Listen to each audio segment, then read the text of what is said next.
ഇന്ന് നമ്മൾ ഉണ്ടാക്കുന്നത് മത്തങ്ങ എരിശ്ശേരിയാണ്. ന്യൂട്രിയൻസിന്റെ ഒരു വലിയ കലവറ തന്നെയാണ് മത്തങ്ങയും പയറും എന്ന് പറയുന്നത്. ഇത് രണ്ടും കൂടി ചേർന്നിട്ടുള്ള ഒരു കറിയാണ് മത്തങ്ങ എരിശ്ശേരി എന്ന് പറയുന്നത്. ഞാനിവിടെ തലേന്ന് രാത്രി വെള്ളത്തിൽ ഇട്ട് വെച്ചിട്ടുള്ള വൺപയറാണ്. ഇത് 1/4 കപ്പ് എടുത്ത ശേഷം കുക്കറിലേക്ക് ഇട്ട് കൊടുക്കുക.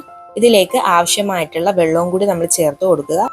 പിന്നീട് ഇതിലേക്ക് ഒരു 1/2 ടീസ്പൂൺ ഉപ്പും കൂടി ചേർത്തിട്ട് നന്നായിട്ടൊന്ന് ഇളക്കിയ ശേഷം നമുക്ക് മൂടി വെച്ച് ഒരു 4 വിസിൽ കേൾക്കുന്നവരെ വേവിച്ചെടുക്കാം.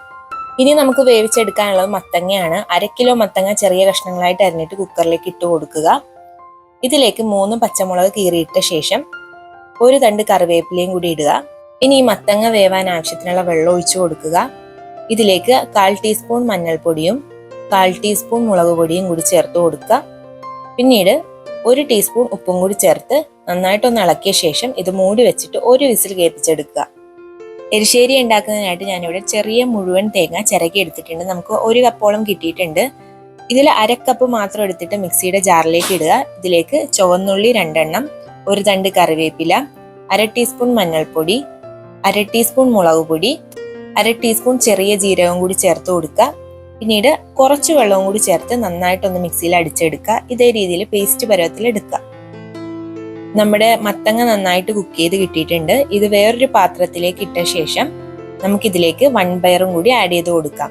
നമ്മൾ നേരത്തെ പുഴുങ്ങി വെച്ചിട്ടുള്ള വൺപയറാണിത്. ഇത് രണ്ടും കൂടി ചേർത്ത ശേഷം ഇതിലേക്ക് നമ്മൾ നേരത്തെ അരച്ചു വെച്ചിട്ടുള്ള തേങ്ങയുടെ മിക്സും കൂടി ചേർത്ത് കൊടുക്കാം. മത്തങ്ങയും പയറും ആ ഒരു അരപ്പും കൂടി നന്നായിട്ട് എല്ലാം കൂടി ഒന്ന് മിക്സ് ചെയ്തെടുക്കുക. ഇതെല്ലാം ഒന്ന് തിളച്ചു വരുമ്പോൾ നിങ്ങൾക്ക് ആവശ്യാനുസരണം ഉപ്പ് ചേർക്കാവുന്നതാണ്, ഉപ്പില്ല എങ്കിൽ. ഇനി നമുക്കിതിലേക്ക് താളിച്ചിടേണ്ട ഒരു കാര്യം മാത്രമേ ഉള്ളൂ. താളിക്കുന്നതിനായിട്ട് ഞാനിവിടെ ഒരു ചീനച്ചട്ടി എടുത്തിട്ടുണ്ട്. ഇതിലേക്ക് 1.5 ടേബിൾ സ്പൂണോളം വെളിച്ചെണ്ണ ഇടുക. എണ്ണ ചൂടായി വരുമ്പോൾ ഇതിലേക്ക് 1/2 ടീസ്പൂണോളം കടുക് ഇട്ട് കൊടുക്കുക. കടുക് പൊട്ടിയ ശേഷം നമുക്കിതിലേക്ക് 2 വറ്റൽമുളക് ഞാൻ ഇവിടെ എടുത്തിട്ടുണ്ട്. അതൊന്ന് പൊട്ടിച്ചിടാവുന്നതാണ്.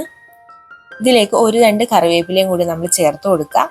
ഇതെല്ലാം ചേർത്ത ശേഷം നമ്മൾ നേരത്തെ മാറ്റി വെച്ചിട്ടുള്ള 1/2 കപ്പ് തേങ്ങ ചിരകിയതുണ്ടല്ലോ, അതും കൂടി ഇതിലേക്ക് ചേർത്ത് കൊടുക്കാം. തേങ്ങ ചിരകിയത് ഇട്ട ശേഷം ഫ്ലെയിം നമ്മൾ മീഡിയത്തിലേക്ക് ആക്കുക. പിന്നീട് നമ്മൾ നന്നായിട്ടൊന്ന് ഇളക്കിക്കൊണ്ടേ ഇരിക്കുക. ഡാർക്ക് ബ്രൗൺ കളർ ആവുന്നവരെ വെയിറ്റ് ചെയ്യാം. ഈ ഒരു കളർ ആയ ശേഷം നമുക്ക് നമ്മുടെ കറിയിലേക്ക് ഇതിട്ട് കൊടുക്കാവുന്നതാണ്. അപ്പോൾ നമ്മുടെ ടേസ്റ്റി ആയിട്ടുള്ള മത്തങ്ങ എരിശ്ശേരി ഇവിടെ റെഡി ആയിട്ടുണ്ട്. വളരെ എളുപ്പത്തിൽ നമുക്കിത് തയ്യാറാക്കാവുന്നതാണ്. അപ്പോൾ ഈ ഓണത്തിന് നിങ്ങൾ ഇതൊന്ന് പരീക്ഷിച്ച് നോക്കുക. നിങ്ങൾക്ക് തീർച്ചയായിട്ടും ഇഷ്ടപ്പെടുന്നതായിരിക്കും.